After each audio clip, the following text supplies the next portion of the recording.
Basically, it was a dust bowl. You had to know how to survive in those kind of conditions, otherwise you'd perish. The miners, they all lived underground. The closest neighbour was at least a mile away. Dad was a miner. Dad was an opal miner. He'd moved there after working on the dingo fence.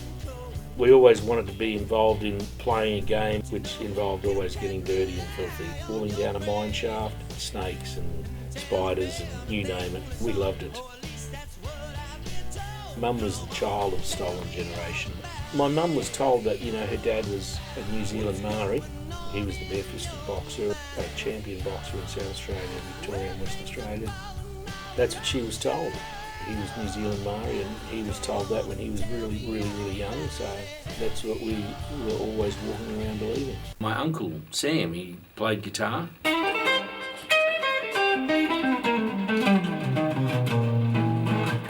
I loved all that stuff because I wasn't into any of that big dance stuff. I was more into rock and roll and country. And your mum's records, Alcaiola, the great guitar Alcaiola. You think to yourself, wow, that's got such a great groove. He'd actually learn the thing by ear. As a little kid growing up, that was just incredible to me. We could listen to a song on the record player and then he'd start singing it and playing the song. And I'd think to myself, wow, that's something that I want to do. And I used to watch the drummer intently because I was thinking, I can do that, I think I can get that. And, I would sit down behind the drums and my uncle showed me a couple of basic beats and before you know it, I picked it up. And I kept the beat. I kept the beat, Sam told me what to do and I kept the beat and I was like, wow, this is fantastic. And then one night at the club, my Uncle Sam, he got me up. And I called out his name and I said, get on those drums, let me see what you can do, my nephew. And he said, okay. And here I am playing with, 2 or 3 other grown musicians and keeping the beat. And that little boy, he followed me without missing a beat. I couldn't believe people were dancing to it. He got that drummy bug, I better stick with this. This is where it's at. And so I used to go to town in the garage there and just pound away, even without any lessons.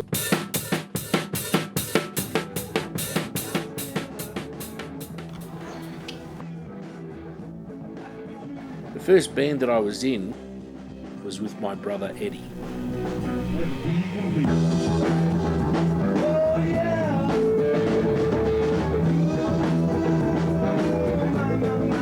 Recording gigs, doing demos, lots of demos. We got some interest from some record labels out of Sydney. We'd talked about going to Melbourne and talked about going to Sydney. I ended up playing with Sam again, doing 60-40 gigs. 40% dinner background music and 60% rock and roll for the rest of the night. I was doing the original thing with Ed, okay, we were learning original songs, and then when Sam needed a drummer, I'd gig with him. He gave me, I think it was 25 songs on the day, and I had to learn them in less than a week, and we had to audition for the actual promoter right there. I had to cut my drums upstairs. It was at the Theberton Town Hall. We got about 30-40 tracks together. I got to the 25th song and I thought to myself, how the hell am I going to get through the rest of these? We were booked there for a fair while and every show was fantastic. 3 nights a week, it was packed. Touring bands would stop in Swanee used to turn up, Fools were there, Goanna used to turn up, yeah. In those days Adelaide was cooking. I don't know about today, but it was fantastic in those days.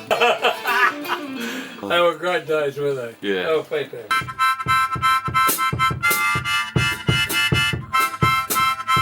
Marianne was down here on a sabbatical and she was a lot of fun.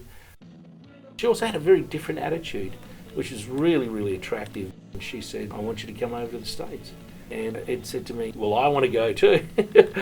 We took video tapes and we also took cassette tapes that we'd recorded here. And we ended up getting a production deal with a producer in Philadelphia after he heard one of the recordings that we did in Adelaide.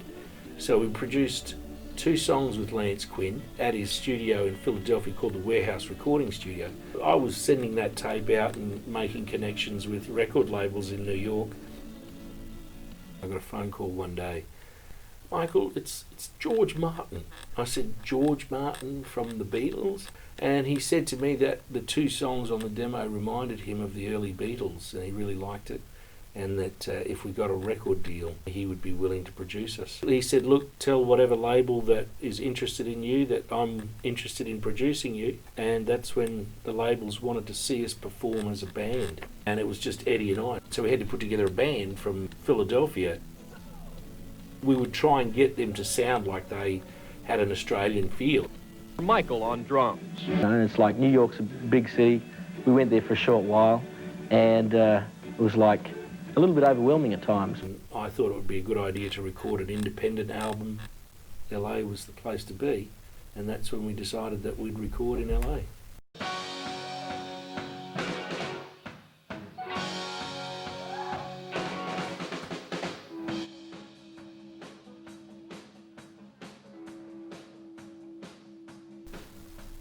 By that stage it was almost like, wow, this is what the rock star lifestyle is like, gigging and getting videotapes made. There was a lot of crazy partying and almost getting into brawls and drinking and just carrying on, meeting different women and a bit of crazy driving around LA.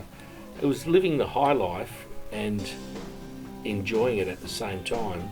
And yeah, by the time I was 28, I was fully living the dream.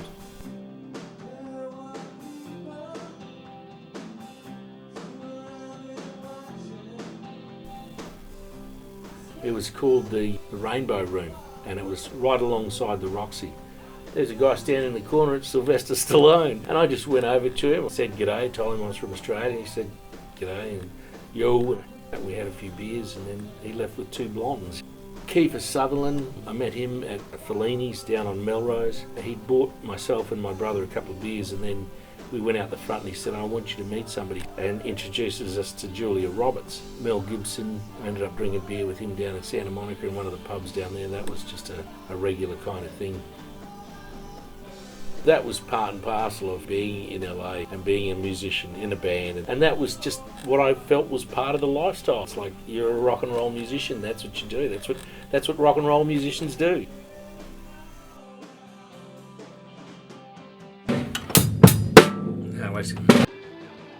Well, I'd been working so hard to achieve this goal of becoming successful that I had hit a wall of some kind. There was a couple of occasions where I passed out, and my girlfriend at the time said, I don't know what happened, but you just passed out. I was physically, literally exhausted from it all.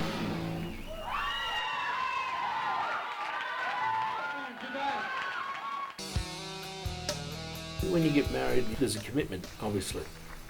You've got a child coming into the world, you've got to provide for it and take care of it. That became a major focus. It pulled us all in different directions. I kept going. Still doing the drumming, still trying to make that work.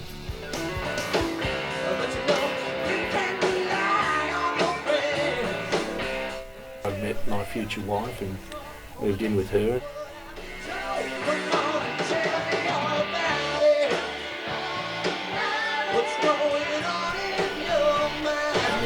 At the time, because the fame and glory hadn't arrived, you've got to start looking now at what you're going to do to earn a living. Somewhere in there, I lost the love. Then things got worse. I'd already gotten a letter from my sister explaining that she'd gotten breast cancer. I got a call one day from my brother Christopher. It was a call of an emergency situation where if you don't come back to Australia in the next 3 weeks, you won't see your sister above ground. And I had to jump on a plane and fly back down here and see her at a hospice, and then she passed away. I was gutted. I needed something, anything, to ease the pain. Then Sam came to the rescue. He had a gig going at the Marion Hotel. He said, look, I want you to come down and play a couple of songs. You want to come down and play? And I said, sure, Sam, no problem. Even though it was a day after my sister's funeral. We ended up doing 4 or 5 songs. I got that really good feel again of playing with Sam because he always had a lot of feel when it came to music. I'm glad I gave him something in his life. And that kind of, I guess, made me reconnect a little bit. It gave me the strength to try again. They had a studio in Hollywood called R&R Studios. Roman had a guitar shop downstairs and Randy would help him run the studio. And they asked me to come down and have a jam, and before you know it, I was rehearsing their songs for them to record an album. I had regained that enjoyment of playing and playing for the joy of playing, as opposed to, I've got to do this to become famous. It became more of, just enjoy it. That was what I was looking for all along. All up, it had been 14 years. That's a long time. Now it was time for me to return to Australia. I felt like I needed to reconnect.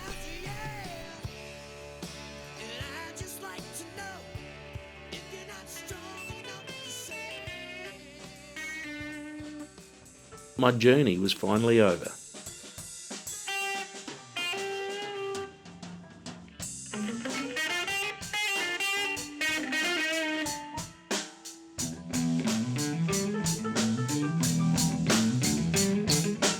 Who could believe it? A small kid from the outback going all the way to LA and back.